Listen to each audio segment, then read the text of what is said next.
Do you use drains when doing tummy tucks? Yes. I don't use that many drains anymore, and I'm moving away from drains. And I think the plastic surgery fraternity is moving away from drains, and the plastic surgery fraternity has moved away from drains in tummy tucks. So there are quite a lot of people who are not using drains in tummy tucks, which I am aware of. But I still do. Having said that, I take them out the next day, so I only have them in for a night, so you don't go home with them. So we take them out the next day, and then you go home. But I still do.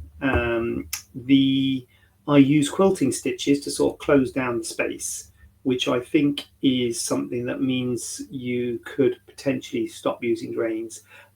A while back in the day, like crumbs, when they like many years ago, they said we don't need to use drains for tummy tucks. There was a lot of people using glue to stick down the two spaces, and I never really embraced that. I never really embraced the glue. I did a lot of lat dorsi breast reconstructions where you take a tissue from the back and put it around the front. And the similar sort of problem with the lat dorsi as you get with the tummy tuck in that there's a space where the muscle was, and that space fills with fluids called a seroma.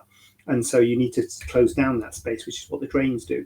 And what they said is you can use glue there to stick the space down so it doesn't fill with fluid. And I never embraced it with lat dorsi, and I never embraced it really with tummy tuck either.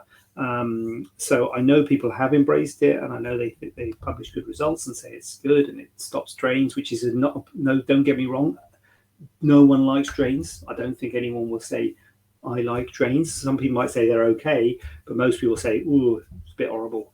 So if I could get away from using drains, I would, and I am moving that way by doing this quilting thing where you sort of put stitches in the space to close down the space. So it's like like a quilt, I suppose, or like a sort of Chesterfield sofa. So it's got so instead of one big space, it's lots of small spaces.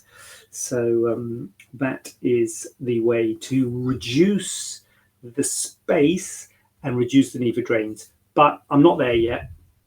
I'm still using them. But so that was a long answer to your question, Kelly. I do still use drains.